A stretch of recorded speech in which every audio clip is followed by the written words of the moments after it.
សាលានឹងគេមាននាយកមករៀនទេមានគ្រូដែលយើងខ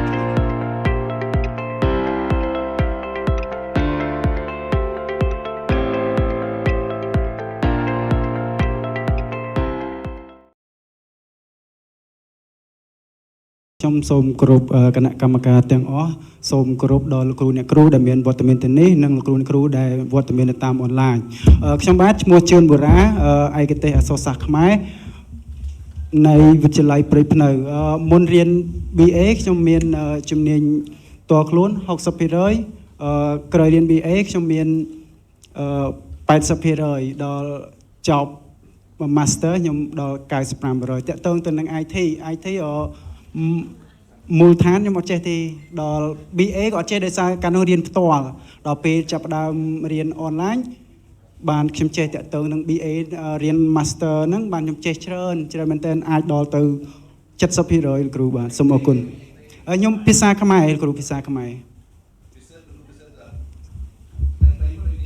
បាទខ្ញុំបាទឈ្មោះ Fen Buffett ជាគ្រូភាសាខ្មែរនៃវិទ្យាល័យព្រៃភ្នៅបាទហើយការមិនតន់ចូលរៀនហ្នឹងគឺខ្ញុំមានចំណេះដឹងផ្នែកមូលដ្ឋានរបស់ខ្ញុំហ្នឹងគឺប្រហែលជា 60% ហើយពេលក្រោយចូលរៀន BA មកបានប្រហែលជា 75% និងក្រោយមកដល់បច្ចុប្បន្ននេះគឺខ្ញុំបានប្រហែលជា 80% បាទចំណែកផ្ទាក់ទងនឹង ICT មកដល់បច្ចុប្បន្ននេះខ្ញុំអាចនឹងមានចំណេះដឹងប្រហែលជា 70% បាទអរគុណ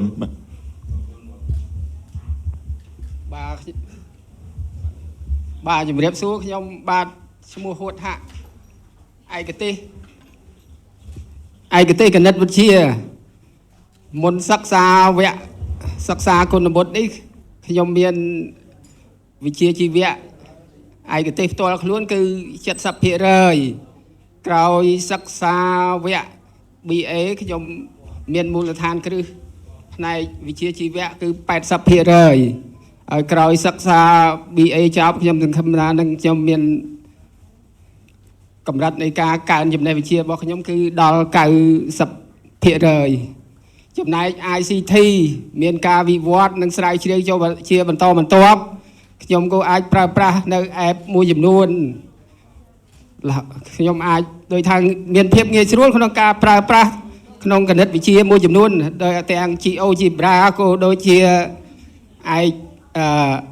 មុខងារមួយចំនួនក្នុងការគូររូបគូអីការប្រើប្រាស់បាន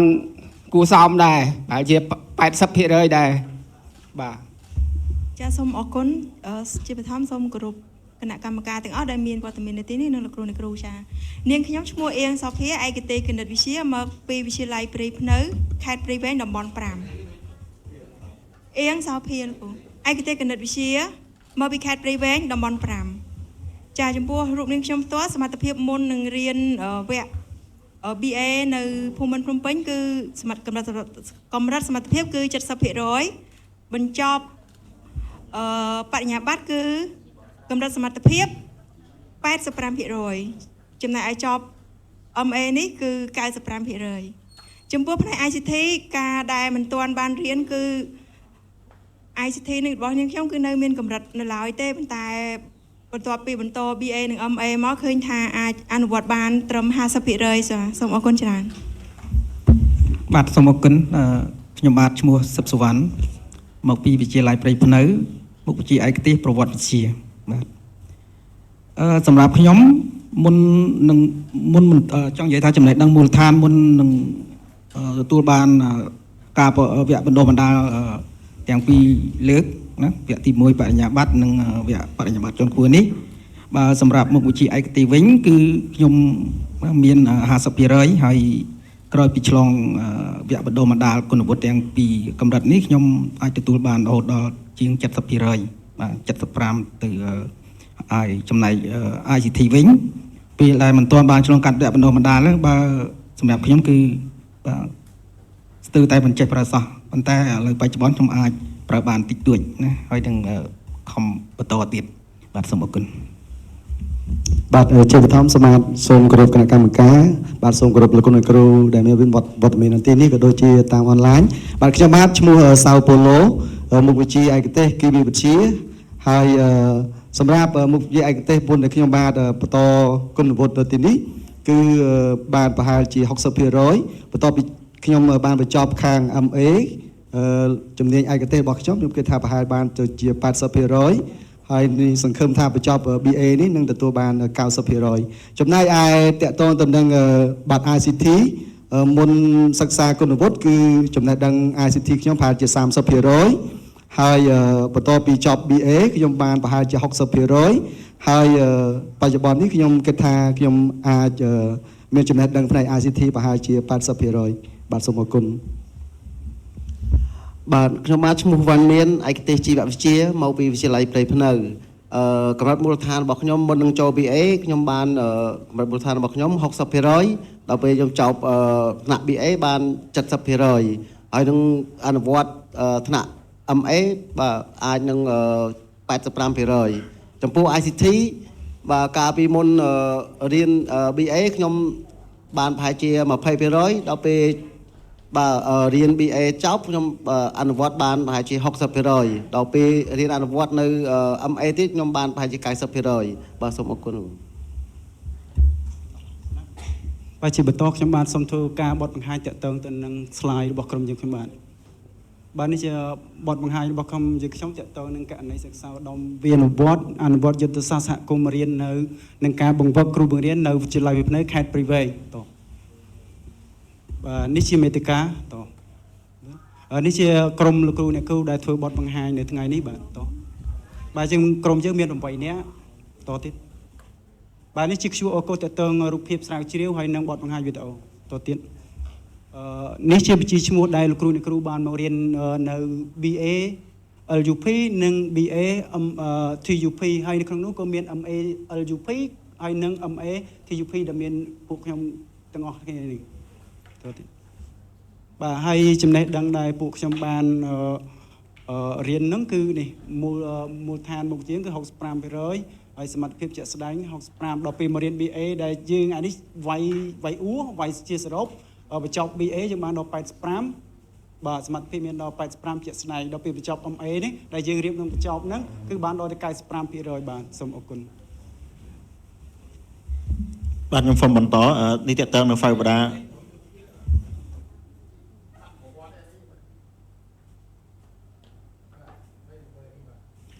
បាទខ្ញុំសូមបញ្ជាក់ត្រង់កន្លែងនេះតិចទៀតតកតងជាមួយនឹងលទ្ធផលហ្វឹកហ្វានៅសាលារបស់ខ្ញុំគឺតកតងសញ្ញាបត្របាក់ឌុប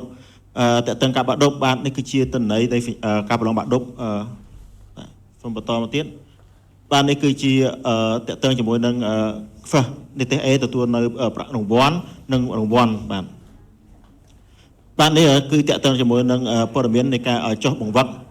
របស់លោកគ្រូអ្នកគ្រូរបស់យើងទៅតាមសាលាដែលបានដាក់ទៅបាទគឺមានដូច្នេះឯងបាទទិន្នន័យនេះបាទនេះគឺជាកិច្ចការដើម្បីសម្រាប់អនុវត្តចុះបង្វឹកហ្នឹងបាទមានចំនួន6ក្នុងការអនុវត្តហ្នឹងបាទ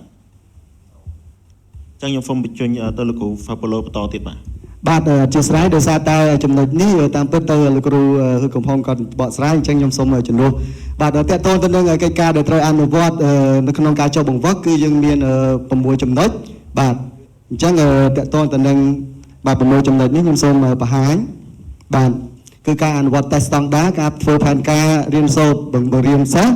ការជ្រើសរើសគណៈកម្មការគឺការបង្កើតក្រុមប្រឹក្សាការប្រជុំពិនិត្យតាមដានហើយនិងបាទការអនុវត្តវិធីសាស្ត្របង្រៀនថ្មីបាទហើយនេះមុននឹងពួកខ្ញុំចុះទៅបង្វឹកតាមសាលាទាំង6នៅក្នុងសហគមន៍របស់ខ្ញុំបាទគឺមានកិច្ចព្រមព្រៀង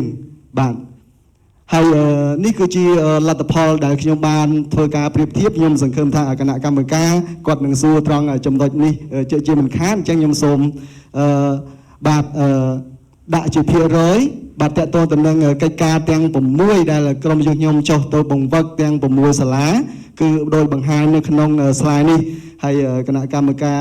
មានសំណួរខ្ញុំនឹងបកស្រាយចំណុចមួយបាទអញ្ចឹងដូចគ្នាដែរដោយសារជាភពសំណាងសាលារបស់ខ្ញុំបាទដោយមានការចង្អុលបង្ហាញអំពីបាទគណៈនាយកក៏ដូចជាពិសេសដល់លោកនាយករងវណ្ណានគាត់ចង្អុលបង្ហាញថាក្រុមយើងខ្ញុំគឺអាចចុះជាក្រុមហើយទៅសាលាដែលគាត់បានយល់ដឹងខ្លះហើយប៉ុន្តែអនុវត្តកិច្ចការនៅបាទមានកម្រិតនៅឡើយលើកឡើងតែសាលាមួយទេគឺនៅអនុវិទ្យាល័យមេសបច្ច័ន្ទដែលទើបតែចូល JIP AF បាទហើយ សម្រាប់សាលាបាត់សម្ដេចតេជោហ៊ុនសែនពៀរៀងគឺចូលក្នុងគម្រោងជីបបាទហើយវិទ្យាល័យប្រៃកបៅគឺចូលក្នុងគម្រោងស៊ីបបាទហើយនឹងរស្មីសាមគ្គីក៏នៅក្នុងគម្រោងស៊ីបផងដែរអញ្ចឹងនេះគឺជាសាលាទាំង6ដែលក្រុមខ្ញុំបាទចុះទៅបង្វឹកហើយទទួលបានលទ្ធផលបែបនេះបាទអញ្ចឹងសម្រាប់ការដែលខ្ញុំចុះទៅបង្វឹកតាក់ទងទៅនឹងកិច្ចការទាំង6នេះគឺខ្ញុំយកផុសតាងក៏ដូចជាអ្វីដែលខ្ញុំបានអនុវត្តនៅសាលាយកទៅបង្ហាញពួកគាត់ហើយពួកគាត់ពេញចិត្តនៅក្នុងការចូលរួមក៏ដូចជាបាទពួកគាត់បដិញ្ញាចិត្តថានឹងអនុវត្តបាទធ្វើយ៉ាងណាឲ្យកិច្ចការទាំងអស់នោះគឺទទួលបានលទ្ធផលល្អផងដែរបាទអញ្ចឹងគឺជារូបភាពដែលខ្ញុំបានបង្ហាញបាទអញ្ចឹងខ្ញុំសូម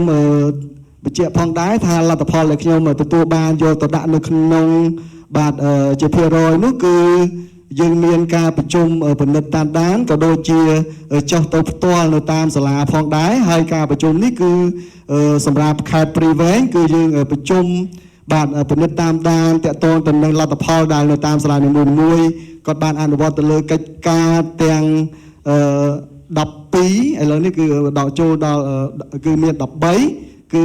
រៀបរាល់ថ្ងៃពហុវេលាម៉ោង2និងម៉ោង3រសៀលផងដែរជាមួយនឹង ICT ប្រចាំខេត្តបាទហើយនេះគឺជារូបភាពដែលក្រុមខ្ញុំបាទចុះទៅបង្វឹកបាទអញ្ចឹងខ្ញុំសូមបញ្ជូនកិច្ចការបន្តសូមលោកគ្រូបាទខ្ញុំផ្លាត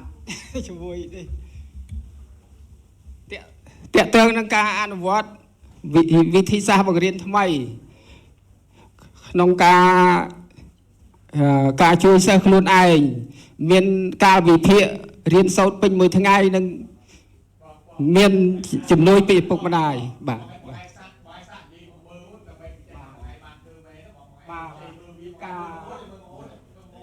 ការជួយសិស្សបានដោយការជួយសិស្សតាក់ទងនឹងការប្រើអេបជីខិចជាដើម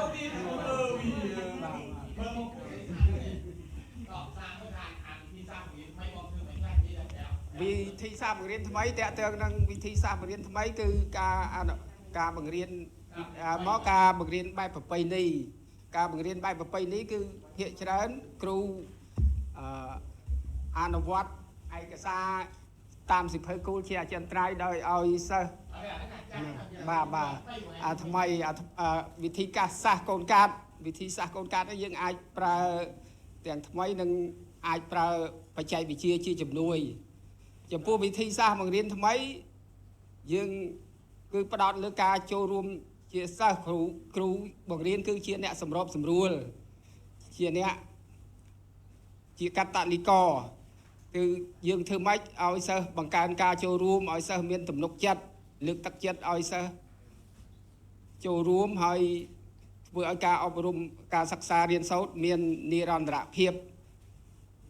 ការសិក្សាបានល្អបាទតើតើនឹងការប្រើប្រាស់ FG Tech នឹងដែរ FG បាទ FG Tech ហ្នឹងហើយការអាហ្នឹងគឺយើងណែនាំគ្រូក៏ដូចជាសិស្សមួយចំនួនដើម្បីឲ្យគាត់ download កម្មវិធីហ្នឹងដើម្បីយកទៅអនុវត្តជាក្រុមឬក៏ជាបុគ្គលអីចឹងទៅដើម្បីជាជំនួយក្នុងការសិក្សាលើ digital ប្រព័ន្ធបច្ចេកវិទ្យាថ្មីបាទ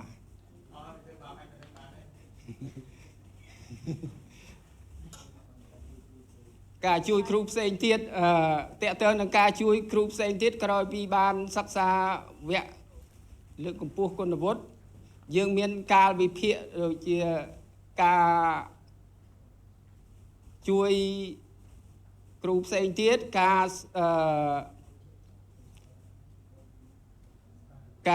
អនុវត្តវិធីសាស្ត្របង្រៀនថ្មីដូចជាការជួយគ្រូផ្សេងទៀតក៏ដូចជាការជួយសិស្សតាមទី1តាមរបៀបអនុវត្តតេស្តដើមឆ្នាំយើងជួយឲ្យគាត់យល់ពីរបៀបធ្វើតេស្តដើមឆ្នាំធ្វើតេស្តប្រចាំខែនិងអនុវត្តគម្រោងផ្សេងការមួយទៀត បាទ ការប្រើប្រាស់សញ្ញាកិច្ចការយើងអាចឲ្យសិស្សចេះប្រើប្រាស់សញ្ញាកិច្ចការជា Google Form ជាជំនួយនេះការជួយខ្លួនឯងការរៀនសិក្សាវគ្គគុណវុឌ្ឍអាចឲ្យធ្វើយើងចេះជួយខ្លួនឯងដោយប្រើទូរស័ព្ទឬក៏កុំព្យូទ័រប្រព័ន្ធព័ត៌មាននិងទិន្នន័យតាក់ទងនឹងការចេះប្រើប្រាស់ Google Form Google Meet Zoom ឬក៏ e-learning Telegram Messenger យើងបង្កើតដើម្បីទំនាក់ទំនងជាមួយសិស្សឬក៏ដាក់កិច្ចការឲ្យសិស្សដើម្បីងាយស្រួល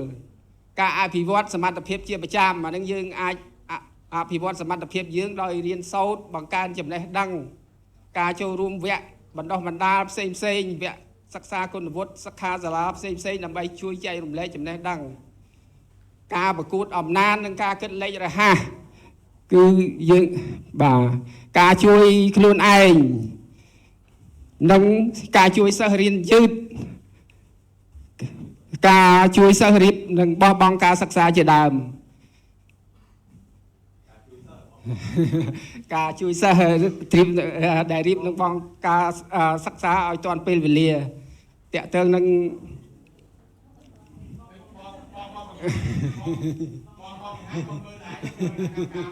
បាទផ្នែកយើងអស់លោកគ្រូអត់ដាក់វ៉ែនតាមកចាំងផ្លាតមើលឆ្ងាយអ្វីតែមើលចិត្តចាំងផ្លាតបាទចានាងខ្ញុំសូមបកស្រាយបន្តចំណុចទី6បញ្ហាប្រឈមនិងដំណោះស្រាយបញ្ហាប្រឈមរបស់យើងខ្ញុំដែលបានចុះទៅទាំងសាលាទាំង6នេះគឺទី1គឺការប្រើប្រាស់បច្ចេកវិទ្យារបស់ក្រុមយើងខ្ញុំនៅមានកម្រិតមិនឆ្លើយតបទៅនឹងតម្រូវការបច្ចុប្បន្នទី2កាលពីដើមក្រុមយើងគឺមិនទាន់យល់ច្បាស់អំពីអភិបាលកិច្ចសាលារៀនក៏ដូចជាវិធីសាស្ត្របង្រៀនថ្មីដែលត្រូវអនុវត្តចំណុចទី3មុនទទួលបានការបណ្ដុះបណ្ដាលពីក្រុមយើងខ្ញុំគឺមានផ្នត់គំនិតអវិជ្ជមានមិនចង់បានការផ្លាស់ប្ដូរនៅឡើយពីព្រោះខ្លាចមានការលំបាកនិងបញ្ហាផ្សេងជាច្រើនចាប់បន្តចំណុចបន្តគឺសមត្ថភាពការជំរុញនិងលើកទឹកចិត្តឲ្យមានការចូលរួមគ្រប់ភាគីពាក់ព័ន្ធមាតាបិតានិងអាណាព្យាបាលសហគមន៍អាជ្ញាធរដែនដីរបស់ក្រុមយើងខ្ញុំគឺនៅមានកម្រិតនៅឡើយចាដំណោះស្រាយគឺមាន4ចំណុចដែរចំណុចទី1ជំរុញនិងលើកទឹកចិត្តលោកគ្រូអ្នកគ្រូឲ្យផ្ដល់ការរៀនសូត្របង្ហាត់ការប្រើបច្ចេកវិទ្យាជាប្រចាំនិងរហូតដល់ប្រើ AI ទី2គឺព្យាយាមអនុវត្តកិច្ចការងារនៅសាលារៀនជាប្រចាំនិងស្នើសុំលោកគ្រូអ្នកគ្រូពួកគាត់ឲ្យជួយជំរុញនិងគាំទ្របង្ហាញព្រមទាំងបង្ហាញពីលទ្ធផលល្អៗដែលទទួលបានពីការងារអនុវត្តកិច្ចការអភិបាលកិច្ចកំណែទម្រង់សាលារៀនទី3កិច្ចការងារផ្សេងជាមួយអ្នកដែលមានចិត្តចង់ជួយគឺអញ្ជើញចូលរួមប្រជុំជាមួយនឹងថ្នាក់តំបន់ថ្នាក់ខេត្តដើម្បីផ្ដល់ការណែនាំផ្សេងតាក់ទងនឹងការកិច្ចការងារអនុវត្តនៅសាលារៀនទី4អញ្ជើញអាណាព្យាបាលសិស្សចូលរួមប្រជុំនៅសាលារៀនផ្សព្វផ្សាយផែនការសាលារៀនដល់សហគមន៍បង្ហាញអំពីលទ្ធផលការសិក្សាការឡើងរបស់កូនចៅរបស់គាត់បង្ហាញអំពីការយកចិត្តទុកដាក់ចំពោះការសិក្សារៀនសូត្ររបស់កូនចៅរបស់ពួកគាត់នៅតាមរយៈការចង់ជួយឲ្យកូនចៅពួកគាត់ទទួលបានលទ្ធផលល្អចាលទ្ធផលនៃការចុះអនុវត្តកិច្ចការយុទ្ធសាស្ត្រសហគមន៍សាលារៀនគឺក្រុមសាលាវិទ្យាល័យព្រៃភ្នៅរបស់នាងខ្ញុំគឺចុះទៅជួយ13ចំណុចដែលកម្រិតសមត្ថភាពចំណេះដឹងដែលទទួលបានគឺមានកម្រិតភាគរយខ្ពស់គឺពី 90% 95% ទៅ 95% 100% ទៅហើយនឹងលទ្ធផលដែលអនុវត្តទទួលបានតាមសាលានីមួយៗគឺសាលាគាត់ទទួលបានគឺមានទិន្នន័យទិន្នន័យនៅជួរកន្លងទី2នេះចាមានសាលាខ្លះ 70% 80% ចាសូមអរគុណសូមលោកគ្រូវ៉ាន់អញ្ជើញបន្តបាទសូមអរគុណខ្ញុំសូមបន្តទៅចំណុចទី7តាក់ទងទៅនឹងសេចក្តីសន្និដ្ឋានអនុសាសន៍និងកិច្ចការដែលត្រូវធ្វើបន្តបាទអញ្ចឹងឥឡូវខ្ញុំសូមធ្វើសេចក្តីសន្និដ្ឋានណាជារួមណាគឺថាមានចំណុចធំនោះរហូតដល់ទៅ6ចំណុចអញ្ចឹងចំណុចទី1តាក់ទងទៅនឹងការកែលម្អគុណភាពការអប់រំចំណុចទី2ការប្រើប្រាស់បច្ចេកវិទ្យាចំណុចទី3ការយកចិត្តទុកដាក់លើសិស្សចំណុចទី4ការចូលរួមពីមាតាបិតានិងសហគមន៍ចំណុចទី5ការវិយតម្លៃនិងការតាមដានចំណុចទី6ការបង្កើតបរិយាកាសសិក្សាល្អបាទសូមបាទចូលដល់ចំណុចតាក់ទងទៅនឹងអនុសាសន៍ សម្រាប់សាលាផ្ទាល់ខ្លួននិងសាលាដែលយើងខ្ញុំចុះការធ្វើការបង្វឹកឃើញថាមាន3ចំណុចធំទី1គឺក្រុមខ្ញុំបានអញ្ជើញមេដាបេដាអាណាព្យាបាលនិងសហគមន៍ឲ្យចូលរួមសម្រាប់ចាត់ក្នុងនាមជាកតថនិងកសទី2ប្រើប្រាស់បណ្ដាញសង្គមឬគេហទំព័រសាលាដើម្បីចែករំលែកសកម្មភាពសាលារៀននិងបង្រៀនដល់សហគមន៍បានដឹងចំណុចទី3ការផ្សព្វផ្សាយឲ្យបានទូលំទូលាយទៅលើអភិបាលកិច្ចសាលារៀនការអនុវត្តវិធីសាស្ត្របង្រៀនដ៏ល្អណាដល់មាតាបិតានិងសហគមន៍កិច្ចការដែលត្រូវធ្វើបន្តមាន6ចំណុចទី1បន្តការយកចិត្តទុកដាក់ការអនុវត្តវិធីសាស្ត្របង្រៀនបែបថ្មីស្របតាមបច្ចេកវិទ្យាសតវត្សទី21ទី2បន្តការចែករំលែករាល់ចំណេះដឹងដែលទទួលបានក្នុងវគ្គគុណវុឌ្ឍទៅកាន់សាលាដទៃទៀតក្នុងសហគមន៍ចំណុចទី3បន្តការពង្រឹងសមត្ថភាពបន្ថែមទៀតតាមរយៈការចូលរួមសិក្ខាសាលានិងវគ្គបណ្ដុះបណ្ដាលផ្សេងទៀតតាមលទ្ធភាពចំណុចទី4បន្តការចូលរួមផ្សព្វផ្សាយនិងជំរុញដល់លោកគ្រូអ្នកគ្រូផ្សេងទៀតឲ្យចូលរួមបន្តវគ្គបណ្ដុះបណ្ដាលផ្នែកគុណវុឌ្ឍឲ្យបានច្រើនជាបន្តបន្ទាប់ចំណុចទី5បន្តការជំរុញលើកទឹកចិត្តឲ្យមានការចូលរួមរបស់មាតាបិតាអាណាព្យាបាលនិងសហគមន៍ក្នុងការអប់រំស្របតាមពាក្យស្លោកភាពជាដៃគូរដ្ឋនិងសហគមន៍ដើម្បីការអប់រំចុងក្រោយចំណុចទី6កំណែទម្រង់ផ្ដើមចេញពីខ្លួនឯងថ្នាក់រៀនសាលារៀនឆ្ពោះទៅសហគមន៍និងសង្គមទាំងមូលណាឲ្យមានការផ្លាស់ប្ដូរជាវិជ្ជមានអរគុណបាទសូមអរគុណបាទចំណុចទី8គឺសេចក្តីថ្លែងអំណរគុណ បើសង្ខេបមើលទៅអរគុណណាខ្លះនៅក្នុងហ្នឹង ជាដំបូងធំគឺដំបូងគឺអរគុណដល់សម្ដេចបវរធិបតីហ៊ុនម៉ាណែតជានាយករដ្ឋមន្ត្រីនៅប្រទេសកម្ពុជាបាទនិងអាយដាមឧបនាយករដ្ឋមន្ត្រីហងជុនរងរដ្ឋមន្ត្រីក្រសួងអប់រំយុវជនកីឡាលោកបណ្ឌិតសុកសោតបាទសាស្ត្រព្រឹទ្ធបរិះនៃមហាវិទ្យាល័យនាយកគម្រោងណាគេកុំភ្លេចនាយកគម្រោងផងបាទលោកបណ្ឌិតសំអោអង្គារដ្ឋអត់ទេនាយកគម្រោងអាយដាមឡោឈោបណ្ណាជាប្រធានគាត់ធានគម្រោងជាប្រធានគម្រោងនាយកគម្រោងអាយដាមណាត់ប៊ុនរឿនរដ្ឋលេខាធិការក្រសួងអប់រំយុវជននិងកីឡាអូខេហ្នឹងហើយចឹងធំប៉ុណ្ណឹងណាអរគុណច្រើនចែកសាលាគ្នាហ្មងពេលដែលរើសសាលាដំបូងចែកគិតថារើសសាលាហ្មងអ្នកណាអ្នកមានគំនិតថារើសសាលាប្រមាណរើសសាលាណាខ្លះហ្នឹងវាចាប់ផ្ដើមយ៉ាងម៉េចមកកន្លែងដើមវិញមិនហើយបងឯងនិយាយថាភ្នែកមើលឆ្ងាយបងមកឈោកនេះមើលអសខ្លះគេថាមកឈោកឲ្យឆ្ងាយឃើញមើលឆ្ងាយបានមើលឡានមើលមិនណាពេលយើងអត់មកវិលវិញណាយើងកាលពីចង់ជិលរើសសាលាទៅជួយហ្នឹង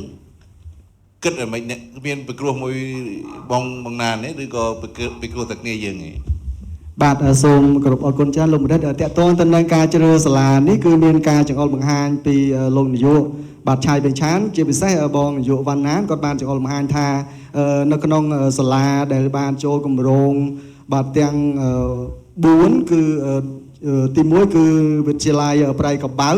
ថាយើងចូលគម្រោង10ដូចគ្នាប៉ុន្តែការអនុវត្តគឺនៅមានកម្រិតនៅឡើយអញ្ចឹងគាត់ចង្អុលបង្ហាញថាយើងជ្រើសរើសសាលាវិទ្យាល័យប្រៃកបៅមួយបន្តមកទៀតគឺសាលាដែលចូលនៅក្នុងគម្រោងជីបគឺមានវិទ្យាល័យសម្ដេចតេជោហ៊ុនសែនពេរាំងហើយនិងវិទ្យាល័យសាមគ្គីចំណែកឯក្នុងគម្រោងជីបដូចគ្នាដែរអនុវិទ្យាល័យគឺមានអនុវិទ្យាល័យបាទរៀបចំណែកឯសាលាផលជះគឺមានអនុវិទ្យាល័យមេសប្រច័នបាទពេលដែលថ្នាក់ដឹកនាំណែនចង្អុលបង្ហាញអញ្ចឹងព្រមទទួលយកហ្មងឬក៏មានការចរចាយដែលថាចង់បានសាលានេះវិញសាលានោះវិញអីទេបាទសូមគោរពអរគុណច្រើនលោកដឹកឃើញអ្នកគ្រូចង់ឆ្លើយឲ្យគាត់ឆ្លើយទៀតកុំដណ្ដើមគាត់ឆ្លើយចាលោកគ្រូដោយសារសាលាទាំងអស់នោះវានៅទីតាំងភូមិសាស្ត្រជិតនឹងសាលាពួកខ្ញុំដែរវាចម្ងាយ40ម៉ែត្រអីហើយមើលទៅវាជាសុំទៅ40គីឡូម៉ែត្រវា 40 គីឡូម៉ែត្រគ្រូវាចម្ងាយផ្លូវវាប៉ុណ្ណឹងហើយវាជាវិទ្យាល័យវាជាសាលាដែលយើងអាចចុះទៅបានហើយវានៅបរិវេណជុំវិញនឹងសាលាខ្ញុំតែម្ដងគេបកគលអាសាលាចិត្តឬក៏សាលាឆ្ងាយហើយឬក៏ចាប់ឆ្នោតឬក៏ទៅម៉េចសាលាចិត្តលោកគ្រូ20 គីឡូលោកគ្រូ24ឬក៏22វិទ្យាល័យសម្ដេចតេជោហ៊ុនសែនពេរៀងនៅបារាំងគាត់ចុះដល់បារាំងដល់ពេលចែកអ្នកគ្រូចែកទៅតាមសាលាហ្នឹងអ្នកគ្រូទៅបានទៅពេរៀងអ្នកគ្រូទៅស្អីឬក៏អ្នកណាខ្លះទៅពេរៀងទៅពេរៀងអាចទៅពួកខ្ញុំទៅ3នាក់លោកគ្រូអីធ្វើមិនបានដឹងថាអ្នកណាទៅសាលាណាដោយសារពួកខ្ញុំត្រូវចុះជាក្រុមត្រូវជួយគ្នាលោកគ្រូទៅម្នាក់ឯងក៏ពិបាកដែរអញ្ចឹងទៅ3នាក់ទៅចេះនាំគ្នាទៅទៅឥឡូវករណីនេះគ្រូ3នាក់ណាខ្លះទៅពេរៀងខ្ញុំទៅខ្ញុំបណ្ដាពេរៀងមានលោកគ្រូហួតហាក់លោកគ្រូជឿនបូរ៉ាហើយនាងខ្ញុំអៀងសុភាអញ្ចឹងទៅវិទ្យាល័យសម្ដេចតេជោពេរៀងហើយនឹងវិទ្យាល័យព្រៃកណ្ដាលនាយកមករៀននេះនាយកមករៀននេះនាយកមានលោកគ្រូវណ្ណាគាត់នាយកពេរៀងណានាយកពេរៀងដូចជាអត់មានមករៀននៅទីនេះទេលោកគ្រូហើយដល់ពេលយើងទៅដល់លោកនាយកយើងឬក៏នាយករងយើងមានតាក់ទងទៅបើកផ្លូវអីមុនទេឬក៏គាត់ឲ្យយើងទៅហ្មងដោយសារសាលានោះវាចិត្តទីតាំងសាលាខ្ញុំអញ្ចឹងសាលាណាចិត្តគឺសាលាហ្នឹងហើយគាត់ក៏បង្ហាញផ្លូវដែរលោកគ្រូគាត់ក៏បង្ហាញដែរគាត់ចង្អុលបង្ហាញដែរតែពួកខ្ញុំគិតថាសាលាណាដែលងាយស្រួលអាចទៅបានគឺសាលាហ្នឹងហើយទោះបីជាគាត់មិនបង្ហាញក៏ពួកខ្ញុំត្រូវតែចាប់យកសាលាដែលចិត្តហើយការជួបជាមួយគណៈគ្រប់គ្រងសាលាពេរៀងដំបងឬគ្រូគេដំបងហ្នឹងធ្វើឡើងតាមគេស្នើសុំឬក៏អ្នកគ្រូស្នើសុំឬក៏គណៈគ្រប់គ្រងរបស់អ្នកគ្រូរៀបចំហើយលោកគ្រូដោយសារពួកខ្ញុំទៅទាំង3នេះកុំទៅដើមនេះឆ្លើយម្ដងម្នាក់ណាសម្រាប់ទៅអ្នកណាចង់ឆ្លើយដោយសារតែពួកខ្ញុំទៅទាំង3នេះអញ្ចឹងខ្ញុំសាលានេះគឺខ្ញុំតាក់ទងទៅខាងពួកគាត់ដើម្បីធ្វើការបន្តបណ្ដាបាទអញ្ចឹងតាក់ទងជាមួយនាយកសាលាហ្នឹងទៅជួបផ្ទាល់ឬក៏មានលិខិតស្នាមទីមួយយើងទៅជួបផ្ទាល់ជាមួយគាត់ដែលយកលិខិតស្នាមបញ្ជាក់ពីលោកនាយកទៅបង្ហាញគាត់ថាខ្ញុំសូមចុះទៅតានៅសាលាហ្នឹងអញ្ចឹងហើយគាត់ក៏យល់ព្រមទៅគាត់ផ្ដល់ឱកាសឲ្យពួកយើងទៅវង្វឹកគាត់មានសួរនាំដេញដោលអីមិនបាននេះទេដោយសារតែវិទ្យាល័យវិទ្យាគាត់ស្គាល់សក្តានុពលហើយគាត់ថាគាត់ព្រមឲ្យទទួលចឹងគេព្រមទទួលយកហើយប្រជុំដំបូងផ្លូវការទេគាត់ប្រជុំទៅជាមួយនាយកសិនឬក៏ជាមួយទាំងគ្រូទៅអស់ហ្មងជាដើមឡើយជួបជាមួយលោកគ្រូនាយកសិននិយាយសួរនាំគាត់តាក់ទងពេលវេលាអីច្បាស់លាស់ទៅគាត់ក៏បានយល់ព្រមផ្ដល់ឱកាសឲ្យពួកខ្ញុំទៅហើយដល់ផ្ដល់ពេលវេលាហើយពួកខ្ញុំក៏បានចុះទៅជាក្រុមទៅគ្រូមើលទៅទឹកមុខគាត់អាពេលប្រជុំហ្នឹងគាត់សប្បាយចិត្តទេគាត់យ៉ាងម៉េចដែរគាត់សប្បាយចិត្តជាមួយពួកខ្ញុំដោយសារតែជាឡាយវិភ្នៅត្បិតតែជារៀងតូចមែនប៉ុន្តែសក្តានុពលក៏មានច្រើនដែរអញ្ចឹងគាត់ទទួលយកចំណេះដឹងពីពួកខ្ញុំទៅអនុវត្តនឹងសាលានឹងបានច្រើនដែរហើយគាត់មានប្រាប់យើងថាគាត់រំពឹងទុកថានឹងបានផលអ្វីទេហើយយើងអាចឆ្លើយតបការរំពឹងទុកនឹងបានទេពេលហ្នឹងបាទការរំពឹងទុកខ្ញុំជួបគាត់លើកទី1គាត់ថានឹងអនុវត្តដល់ពេលជួបលើកក្រោយទៀតទៅគាត់អនុវត្តបានច្រើនដែរដូចជាតេស្តស្តង់ដារអញ្ចឹងត្បិតតែពេលលើកដំបងដែលយើងបានអនុវត្តហ្នឹងគាត់ប្រឡងបានតែ 4-5 មុខដែរចុងក្រោយគាត់បន្តនឹងអនុវត្តរហូតដល់គ្រប់មុខអញ្ចឹងព្រោះតេស្តស្តង់ដារមុនដំបូងគាត់អត់ទាន់ធ្វើដល់ពេលធ្វើទៅគាត់ធ្វើចាប់ផ្ដើមមុខវិជ្ជាណាសំខាន់ក្រោយពីមុខវិជ្ជាសំខាន់គាត់ចាប់ផ្ដើមប្រឡងទាំងអស់ដូចយើងធម្មតាដូចដែលសាលាវិទ្យាល័យបានអនុវត្តស៊ីពេលប្រហែលអនុវត្តការងារតេស្តស្តង់ដារត្រូវហ្នឹងហើយជា2ខែ3ខែដែលរយៈពេលយើងចូលវត្តម្ដង2ដង3ដងអញ្ចឹងគ្រូបាទអូខេហើយចុះកិច្ចការទាំង6ហ្នឹងយើងធ្វើដំណើរនេះទាំងអស់តែម្ដងឬក៏ពី1ឈានដល់1ទៀតឈានដល់1ទៀតបន្តបាទតាមកម្រិតមួយមិនដំបងទៅបើយើងបើសិនជាពេលណាដែលយើងត្រូវចុងវឹកយើងអាចទៅតងការតេស្តស្តង់ដារគឺយើងបង្វឹកទៅតេស្តស្តង់ដារតើតេស្តស្តង់ដារយើងធ្វើយ៉ាងម៉េចបន្ទាប់មកធ្វើផ្នែកការសិក្សាក្រុមលោកគ្រូបដោតជួយលើសាលាទាំងមូលឬក៏បដោតជួយគ្រូបដោតជួយទាំងគ្រូទាំងសាលាមានបែងចែកថាមានគ្រូដែលទទួលបង្វឹកផ្ទាល់ពីយើងប្រមាណទេមានវិជីឈ្មោះហ្នឹងណាបាទមានវិជីឈ្មោះគ្រូដែលត្រូវបង្វឹកនឹងទៀតគ្រូក៏ជួយដល់សាលាគណៈគ្រប់គ្រងសាលាយើងគាត់មានទៅជួយនិយាយជាមួយគណៈគ្រប់គ្រងសាលាគាត់ទេឬក៏គាត់ឲ្យយើងដើរតួជាអ្នកប្រាប់កិច្ចការគណៈគ្រប់គ្រងសាលាដែរជាក់ស្ដែងសុំម្នាក់ទៀតណាសុំបងណាអ្នកណាម្នាក់ទៀតទៅឆ្លើយដែរហ្នឹងហើយឲ្យគាត់បានបន្ទូបាទជំរាបសួរលោកគ្រូ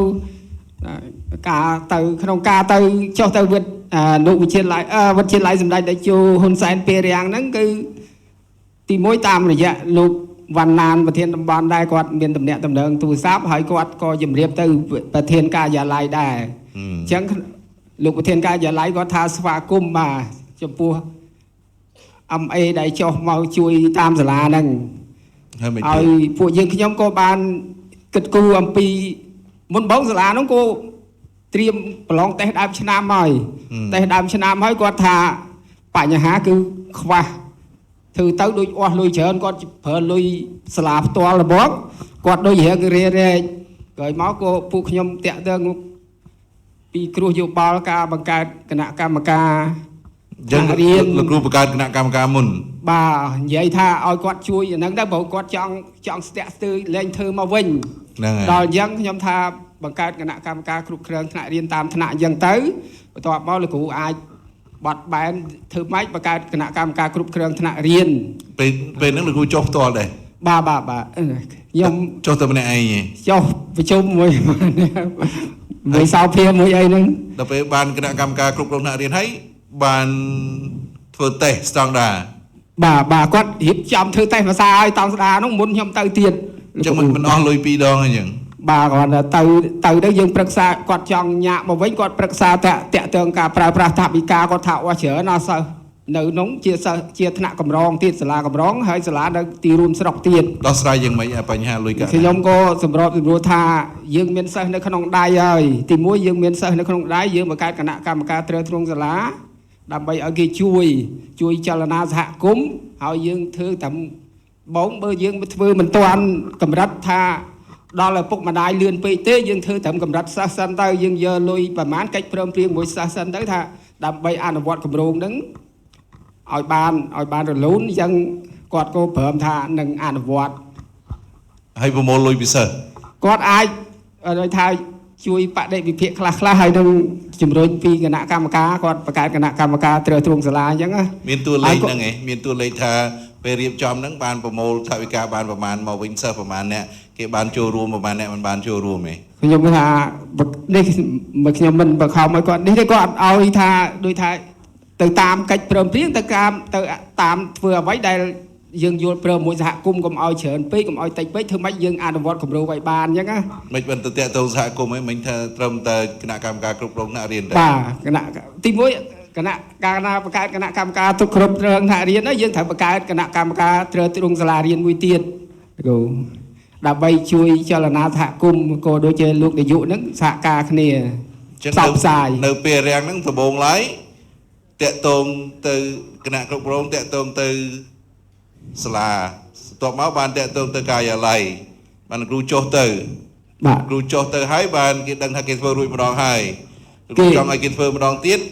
តែខ្លាចខ្វះថវិកាអញ្ចឹងបង្កើតគណៈកម្មការគ្រប់គ្រងថ្នាក់រៀនបង្កើតគណៈគ្រប់គ្រងថ្នាក់រៀនរួចហើយបានបង្កើតគណៈកម្មការគ្រប់គ្រងសាលារៀនបាទ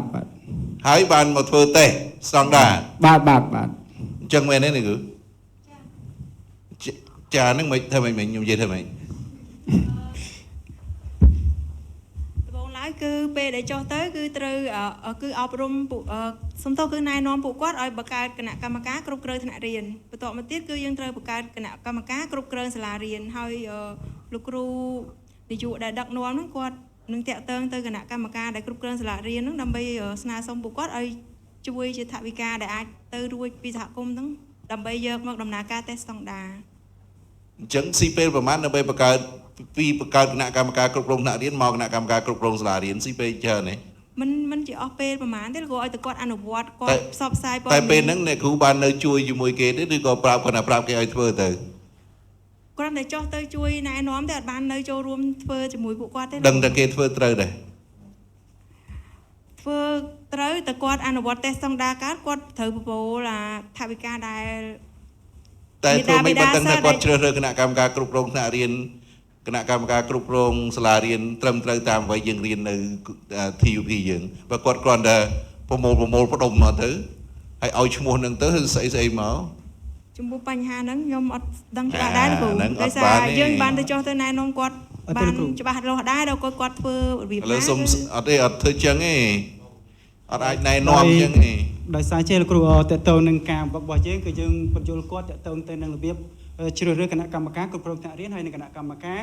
គ្រប់គ្រងសាលារៀនត្បិតតែយើងមិនបានចូលរួមមកដោយសារតែយើងមានពេលវេលាតកតូនការរៀននៅសាលារបស់យើងអញ្ចឹងបើពេលណាយើងទៅនេះយើងទៅចូលរួមជាមួយគាត់បើគាត់ស្នើសុំពីយើងក្រោយពីយើងធ្វើការបណ្ដុះបណ្ដាលដល់គាត់ហើយបើសិនជាយើងមានពេលវេលាគាត់ស្នើសុំយើងទៅថងទៅជួយមើលការជ្រើសរើសគណៈកម្មការគ្រប់ថ្នាក់រៀនឬគណៈកម្មការជើគ្រប់គ្រងសាលារៀនយើងនឹងទៅប៉ុន្តែគាត់បានអនុវត្តហើយគាត់ក៏មានហៅថាតារាងតកតូននឹងគណៈកម្មការគ្រប់ថ្នាក់រៀននិងគណៈកម្មការគ្រប់គ្រងសាលារៀនជាក់លាក់អញ្ចឹងយើងក៏ទទួលយកតាមទៅហើយបន្ទាប់មកបានគាត់កាត់ក្បាលកាត់អីបិទផ្សាយអីអត់ទេបាទតើតើនឹងគាត់ផ្សព្វផ្សាយដឹងព្រោះធម្មតាការចូលរួមរបស់គណៈកម្មការគ្រប់គ្រងថ្នាក់រៀនគឺចូលរួមពីអាណាព្យាបាលពុកម៉ែរបស់សិស្សានុសិស្សអញ្ចឹងគាត់បោះឆ្នោតជ្រើសរើសហើយគាត់គាត់មានលីសឈ្មោះមានផុសតាងអស់នឹងថាគាត់បានធ្វើអស់នឹងឯងខ្ញុំទទួលព័ត៌មាននេះខ្ញុំទៅមើលនៅតាមថ្នាក់មួយដោយសារឃើញអញ្ចឹងមែនប៉ុន្តែរឿងផុសតាំងខ្ញុំអត់បានថតមកអីទេប៉ុន្តែបើមិនបាច់ថតមកប៉ុន្តែទៅរកឲ្យបានពីសាលានឹងមកវិញព្រោះយើងជាអ្នកបង្វឹកគឺយើងត្រូវធានាថាគេធ្វើឲ្យត្រូវបាទបើលោកគ្រូចង់បានផុសតាំងតទៅការគ្រប់គ្រងថ្នាក់រៀននិងការគ្រប់គ្រងសាលារៀនគឺខ្ញុំទៅថតមកឲ្យបានគួរអីព្រោះនៅហ្នឹងមានមែនបាទតែសំណាងឲ្យស្ដាប់ទៅដូចពេលរាំងករណីរបស់ពេលរាំងមើលទៅដូចវា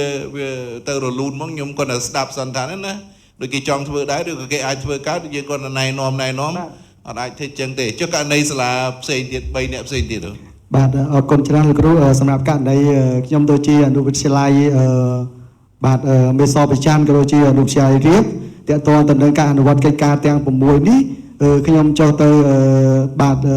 ពិនិត្យតាមដានក្រោយនេះគឺគាត់អនុវត្តបានប្រហែលជា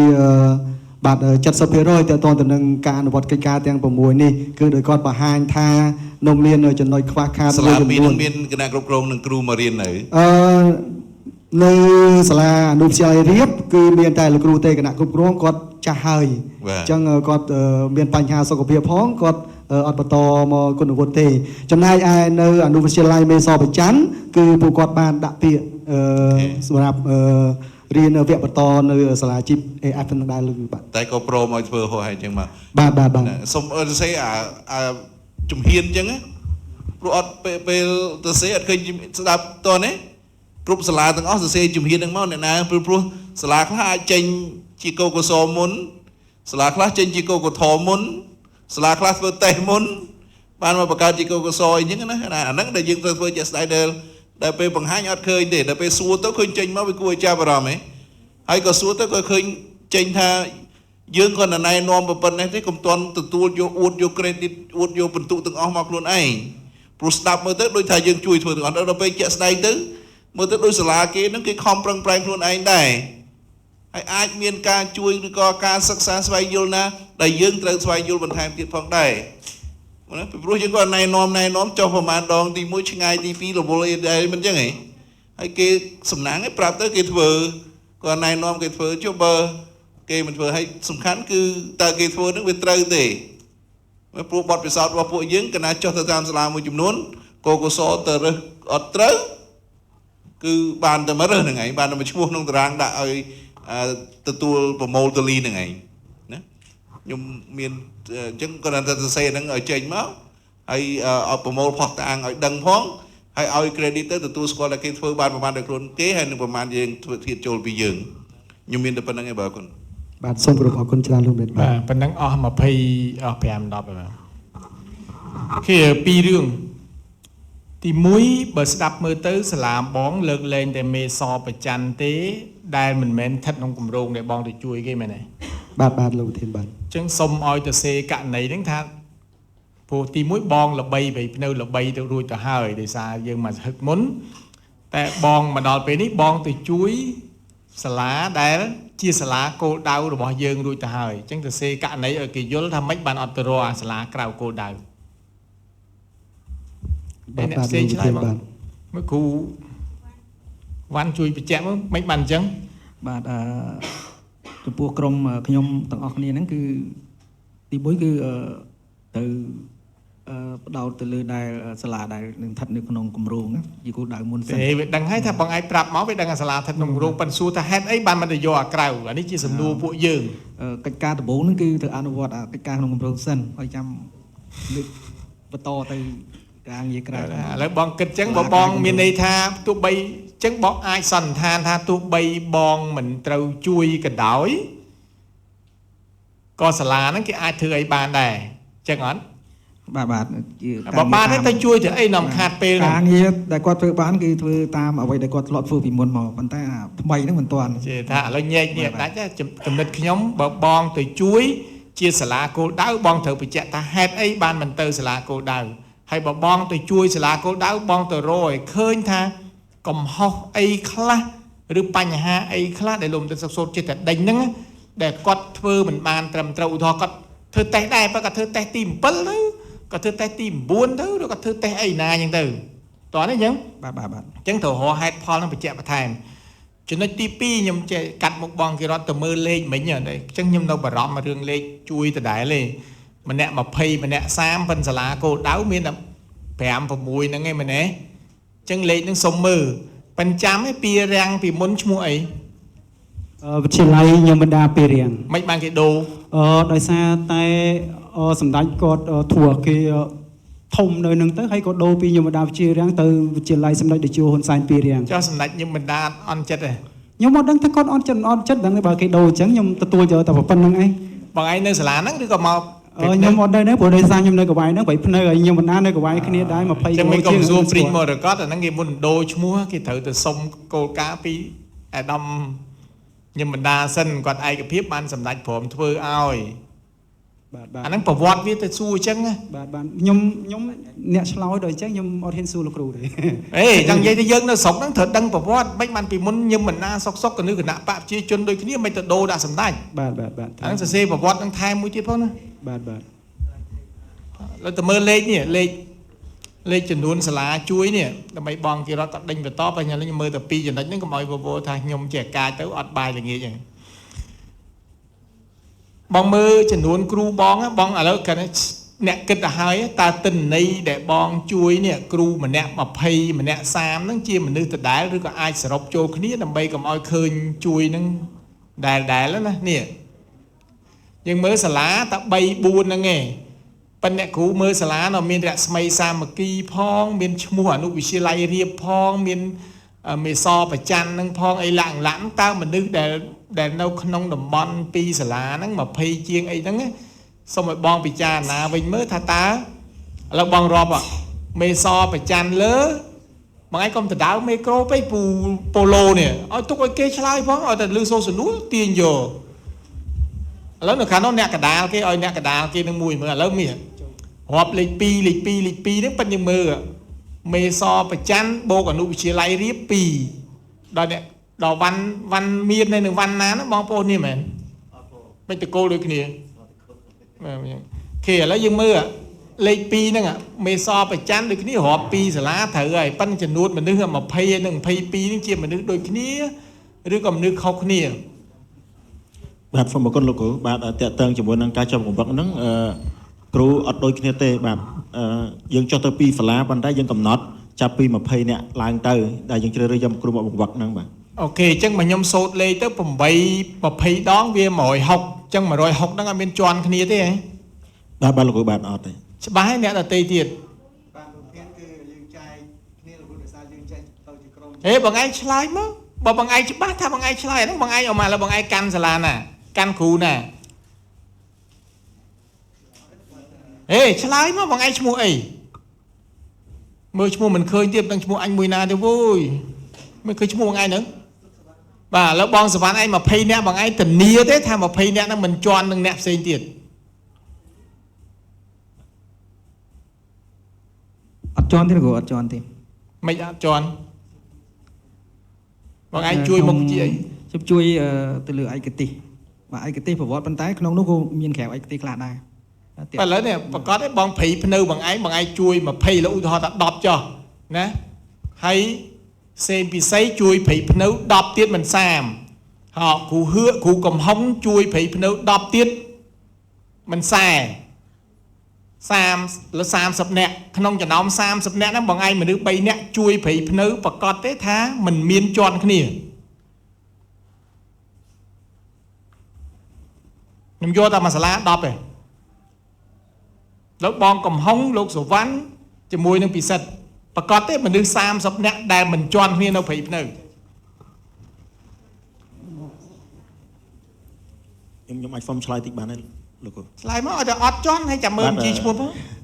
បាទតែតើតើនៅត្រង់នេះគឺគ្រូរបស់ពួកខ្ញុំដែលចុះបង្វឹកហ្នឹងគឺអត់ជន់នេះទេដោយសារតែយើងធ្វើបញ្ជីបែងចែកឲ្យឈ្មោះច្បាស់លាស់អញ្ចឹងណា ឡើយអីចាំឥឡូវខ្ញុំចង់មើលតាមមនុស្ស30នាក់នៅព្រៃភ្នៅហ្នឹងណាចាំមើលថានៅ30នាក់នៅឥឡូវប្រហែលអ្នកនៅព្រៃភ្នៅព្រោះឥឡូវវាមានព្រៃភ្នៅហ្នឹង3រាប់ទៅវា3សាលាចាប់គូមួយសាមគ្គីពីមនុស្ស3នាក់ដែលទទួលព្រៃភ្នៅពីហើយនឹងសាមគ្គីចឹងឥឡូវមានបញ្ជីឈ្មោះហ្នឹងទេបើមានអត់ជន់គ្នាធានាចោះពីព្រោះយើងឡើង160ជាងអ្នកមនុស្សទទួលអញ្ចឹងណាបាទលោកគ្រូមានបញ្ជីឈ្មោះហ្នឹងចាំខ្ញុំផ្សាយជូនតាមក្រោយ ឥឡូវអីចាំមើលបញ្ជីហ្នឹងចុះខ្ញុំមានប៉ុណ្ណឹងហើយប្រកាសអញ្ចឹងប៉ុន្តែចំនួនសាលាត្រូវសរុបរួមគ្នាមិនអាចយកគុំហ្នឹង2សាលាហ្នឹងវាជាចំនួនទេប៉ុន្តែដល់ពេលយើងធ្វើរបាយការណ៍រួមយើងចុះប៉ុណ្ណឹងប៉ុន្តែម្នាក់ជួយគ្នាបែបម៉េចណា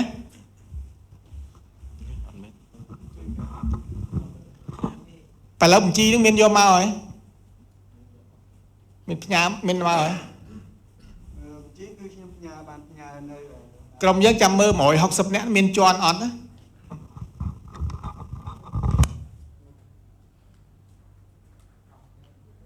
ហ្នឹងកាលពិសិដ្ឋកាលយើងនេះយើងចែកបែងចែកឲ្យទៅមិនអញ្ចឹងណាមាន BA មករៀនប្រហែលអីហើយនឹងឲ្យគាត់រើសថែមមិនអញ្ចឹងហ៎អញ្ចឹងអត់អាចទៅជន់ទេហ្នឹងព្រោះបងថ្ងៃមុនបងគេរត់សុំតែបញ្ជីនឹងដែរអញ្ចឹងត្រៀមបកគលឲ្យគាត់ផងដើម្បីដឹងថាគ្រូយើងទៅប្រវត្តិសាលាបានប្រហែលហើយអ្នកណាខ្លះហើយណាអូខេតោះតុកខាងកើតបាទ ខចង់បញ្ជាក់ជូនលោកគ្រូអ្នកគ្រូថាលេខ1មនុស្ស1អញ្ចឹងទៅគាត់ត្រូវការបញ្ជីទាំងអស់គ្នាហ្នឹងសំខាន់កន្លែងហ្នឹងលេខ1មនុស្ស1អត្តសញ្ញាណ1កាលណាយើងដាក់ទោះបីតែលោកគ្រូអ្នកគ្រូសហការទៅជួយពួកគាត់មែនប៉ុន្តែយើងមានអ្នកណាមួយដែល Snow ដែលធ្វើមួយលោកគ្រូអ្នកគ្រូនៅសាលារៀនណា3 4នាក់យើងចុះទៅជួយទាំងអស់គ្នាប៉ុន្តែអ្នកណាមួយដែលជាក្រុមដែលថាជាមនុស្សគោលដៅហើយយើងត្រូវឆ្លើយឆ្លងទាំងយប់ទាំងថ្ងៃ24ម៉ោងអីចឹងណាឧទាហរណ៍បាទមនុស្សឧទាហរណ៍និយាយមិញជ្រុលណាច្រឡំដល់24ម៉ោងវាគាត់នៅអូខេទេតែប៉ុន្តែធ្វើការលើសពី24ម៉ោងទៀតខ្ញុំជឿថាក្នុងមួយសប្តាហ៍លោកគ្រូនៅក្នុងសាលាព្រៃភ្នៅនេះលោកគ្រូអ្នកគ្រូឯកទេសខុសគ្នាទាំងអស់ណាមានខ្មែរជីវៈអូខេឥឡូវនៅក្នុងវិធីសាស្ត្រដែលយើងវិធីសាស្ត្របែបថ្មីការរៀនជាគម្រោងណារៀនជាគម្រោងហ្នឹងនៅសាលាខ្លួនឯងបានអនុវត្តយ៉ាងម៉េចហើយនាំគេទៅបង្វឹកហ្នឹងយ៉ាងម៉េចដែរបាទនេះវិធីថ្មីបាន50ឯណាខ្ញុំទៅមិញឃើញតារាងមិញ50ហើយនឹង80ណាអូនេះនៅសាលាគេណា បាទលោកបណ្ឌិតនេះខ្ញុំដាក់នៅសាលាគេសម្រាប់សាលាខ្លួនឯងគឺខ្ញុំអត់បានដាក់បញ្ចូលនៅក្នុងនេះទេខ្ញុំសូមអាចបញ្ជាក់បានបាទតើតើទៅនឹងការរៀនជាគម្រោងចំណុះមុខវិជ្ជានេះគឺសម្រាប់សាលាយើងខ្ញុំគឺបានអនុវត្តបាទបែងចែកឲ្យពួកគាត់ស្រាវជ្រាវជាប្រធានបទតើតើទៅនឹងគម្រោងខ្លីៗហើយជាពិសេសដោយសារតែសាលាខ្ញុំបាទគឺនៅតាមជនបទដែរហើយតំបន់ខ្ញុំបាទនោះគឺសហគមន៍ខ្ញុំបាទនោះភាគច្រើនតើតើទៅនឹងការចិញ្ចឹមសត្វហើយបច្ចុប្បន្ននេះមានដូចជាការចិញ្ចឹមទាចិញ្ចឹមកណ្ដូបចិញ្ចឹមចង្រិតអីជាដើមអញ្ចឹងខ្ញុំបានណែនាំពួកគាត់ថាគួរតែជ្រើសរើសប្រធានបទតកតងទៅនឹងបាទកិច្ចការទាំងអស់នេះដើម្បីឲ្យពួកគាត់មានភាពងាយស្រួលក្នុងការចុះទៅទទួលព័ត៌មានក៏ដូចជាតំណែងជាមួយនឹងសហគមន៍ព្រោះយើងមាននៅក្នុងសហគមន៍យើងស្រាប់ហើយសម្រាប់ការចែករំលែកគឺពួកខ្ញុំឲ្យគាត់គឺធ្វើបទបង្ហាញនៅក្នុងថ្នាក់បន្ទាប់មកគឺយើងមានការបទបង្ហាញតាមអនឡាញផងដែរគឺរៀងរាល់ថ្ងៃពហុបាទម៉ោង5ម៉ោង6ល្ងាចជារៀងរាល់សប្តាហ៍ផងដែរបាទលោកបណ្ឌិតបាទបាទអរគុណចា៎លោកគ្រូតាមដែលខ្ញុំដឹងរៀនជាគម្រោងនេះគឺសិស្សគាត់ជឿលើខ្លួនឯងមែនទេអញ្ចឹងមិញលោកគ្រូថាណែនាំឲ្យធ្វើអានេះឲ្យធ្វើអានោះហ្នឹងអាហ្នឹងវាបាទយើងគ្រាន់តែចង្អុលបង្ហាញគាត់ទេសម្រាប់ចិត្តគឺលើគាត់លោកបណ្ឌិតបាទនិយាយទៅគាត់ខ្លួនឯងគាត់អាចដឹងហើយ ចឹងឲ្យគាត់ជឿរើទៅនៅក្នុងហ្នឹងណា បាទ គាត់ជឿរើទៅប្រធានបទអីរៀនជាគម្រោងនៅក្នុងនេះលោកគ្រូសហការគ្នាបែបម៉េចដែរដែលឥឡូវយើងមានចម្រុះមុខវិជ្ជាហ្នឹងព្រោះខ្ញុំកំពុងតែចាប់អារម្មណ៍ចង់បើថានេះសរសេរឲ្យវាលម្អិតករណីមួយឲ្យវាល្អអញ្ចឹងណាដែលថាបានសហការគ្នារវាងគ្រូភាសាខ្មែរគ្រូគីមីគ្រូរូបនាំសិស្សដើម្បីរៀនជាគម្រោងចម្រុះមុខវិជ្ជាមួយហើយវាចេញជាអីហើយខ្ញុំជឿថាពេលដែលចុងក្រោយពេលដែលបង្ហាញចុងក្រោយការពារចុងក្រោយសូមបង្ហាញទម្រង់យកឧទាហរណ៍ដែលនាំសិស្សធ្វើហ្នឹងយករបស់សិស្សមកមើលថាជាក់ស្ដែងគ្រូបាននាំធ្វើអានេះហើយរួចទៅសិស្សគាត់ចេញជាលទ្ធផលនៅក្នុងកិច្ចការគម្រោងរបស់សិស្សបានអីបាទហើយមើលទៅគាត់អាចនឹងឈានទៅដល់ការភ្ជាប់ចេញជាផលិតផលអីទេឬក៏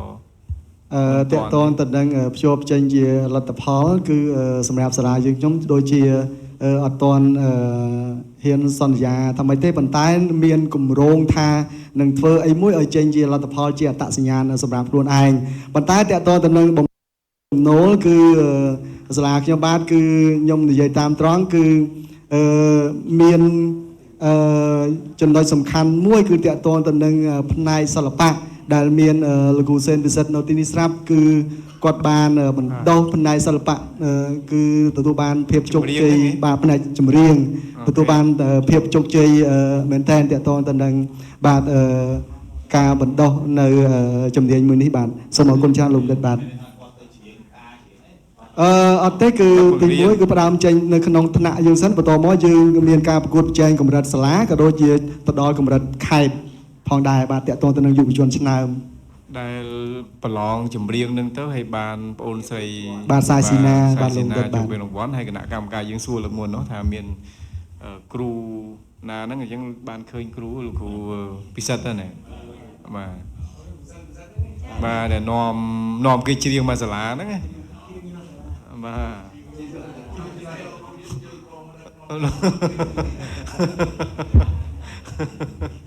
ដើម្បីច្រៀងទៅបានដែរបាទអញ្ចឹងតាមលទ្ធភាពជាក់ស្ដែងដោយសារតែសាលាជាសាលាគំរូមួយនៅក្នុងខេត្តបាទមានទេអញ្ចឹងទាំងលទ្ធផលសិក្សាទាំងកិច្ចការងារគម្រោងកិច្ចការងារនាំសិស្សរៀនជាគម្រោងកិច្ចការងារមិញអីរកចំណូលអីហ្នឹងអាចថាមិនតាន់ជាចំណូលក៏បានប៉ុន្តែរៀនជាចម្រុះមុខវិជ្ជាហ្នឹងវាគួរតែចេញទៅជាស្អីមួយនៅពេលខាងមុខហ្នឹងហើយបាទអាចលោកគ្រូអាចគិតទៅហើយជាឆ្នាំព្រោះចង់ឲ្យថាការរៀននេះមិនមែនថាបញ្ចប់ master ហើយបាទឈប់វេទនាយ៉ាងនេះតែសូមលើកទឹកចិត្តនឹងបន្តស្មារតីក្នុងការធ្វើកិច្ចការងារហ្នឹងឲ្យបានជាដោយលោកគ្រូនិយាយមិញអត្តសញ្ញាណមួយសម្រាប់សាលាខ្លួនឯងហើយនឹងឈានទៅដល់ការបង្កើតថ្មីតទៀតណាមើលទៅអញ្ចឹងឯងបដិញ្ញានឹងបន្តធ្វើតទៀតឯណាទោះបីថារៀនចប់ក្តីណាបាទអូខេបាទខ្ញុំបានស្ដាប់ឮអញ្ចឹងក៏រីករាយហើយសូមឲ្យថ្ងៃហ្នឹងគឺកើតមានពិតណាព្រោះអីនាយកថ្នាក់ដឹកនាំក៏បដិញ្ញាអញ្ចឹងគ្រូបរៀនក៏បដិញ្ញាប្រកាសជាបានសម្រេចអាហ្នឹងហើយអរគុណលោកគ្រូហើយសង្ឃឹមខ្ញុំចាំមើលលទ្ធផលនៅភ្ជាប់មកលទ្ធផលមិញហ្នឹងជាគម្រោងហ្នឹងនៅពេលដែលបង្ហាញចុងក្រោយណាហើយសិល្បៈលោកគ្រូអាចភ្ជាប់អីបានសរសេរនៅក្នុងរបាយការណ៍លោកគ្រូភ្ជាប់ទៅព្រោះនេះជាចំណែកនៃការចូលរួមរបស់យើងនៅក្នុងការលើកមុខមាត់ផសាលាផងហើយដូចជាអភិវឌ្ឍផងដែរណាអរគុណបាទខ្ញុំជូនដល់គណៈកម្មការតិចចង់សួរតិចមិនថាមានចំនួនរកចំណូលពីមួយផ្នែកសិល្បៈមួយទៀតមួយទៀតថាបាទសហគមន៍គឺមានការចិញ្ចឹមកដោបចិញ្ចឹមចង្រិតអីជាដើមបាទលោកទៅបានចំណូលអីមកប្រហែលអាចធ្វើជារបាយការណ៍ទីបានតទៅនឹងតំណែងរកចំណូលខ្ញុំលើកយកអញ្ចឹងលើករឿងទៅសិល្បៈព្រោះឯងនៅពេលដែលខ្ញុំលើកថាសិល្បៈខ្ញុំគិតសម័យថាអាចจะមានវងភ្លេងអីចឹងទៅគេហ៎វងភ្លេងទៅគាត់ដល់ពេលដាពេលប៉ុនអីគេជួល វងព្រេងយើងទៅបានទៅបានទេបើត្រឹមតែជាអ្នកចម្រៀងគាត់ទៅច្រៀងសម្រាប់គាត់ហ្នឹងចឹងអត់មានបានពីក្រុម បាទនៅក្នុងហ្នឹងមិនមែនមានក្រុមលោកគ្រូបាទគឺក្នុងហ្នឹងមានក្រុមរបាំទៀតហើយក្រុមរបាំហ្នឹងគឺយើងបានបង្ហាត់បង្ហាញដោយសារតែពួកគាត់រៀមច្បងហ្នឹងគាត់ទៅហ្វឹកហ្វានៅសាលាមន្ទីរវិចិត្រសិល្បៈខេត្តមកហើយមានខ្ញុំជាអ្នកដឹកនាំសម្រុះសម្រួលគឺយកគាត់ទៅជាគ្រូស្ម័គ្រចិត្តដើម្បីបណ្ដុះបណ្ដាលបងប្អូនថែមទៀតហើយអញ្ចឹងគាត់ចេះទៅគាត់អាចនឹងទៅរាំនៅក្នុងកម្មវិធីផ្សេងៗជាក្រុមដើម្បីទទួលបានចំណូលបាទអរគុណ អរគុណច្រើនដោយសារពេលវេលាកាន់តែរសៀលទន្ទេភ្នែករបស់គណៈកម្មការក៏ដូចភ្នែករបស់ក្រុមរងចាំក្រុមក្រោយនោះក៏អ្នកគ្រូផលគាត់ថាយូរជួយមកអូខេអញ្ចឹងអរគុណច្រើនកែលម្អប៉ុណ្្នឹងទៅគឺជោគជ័យហើយណាអរគុណច្រើនណា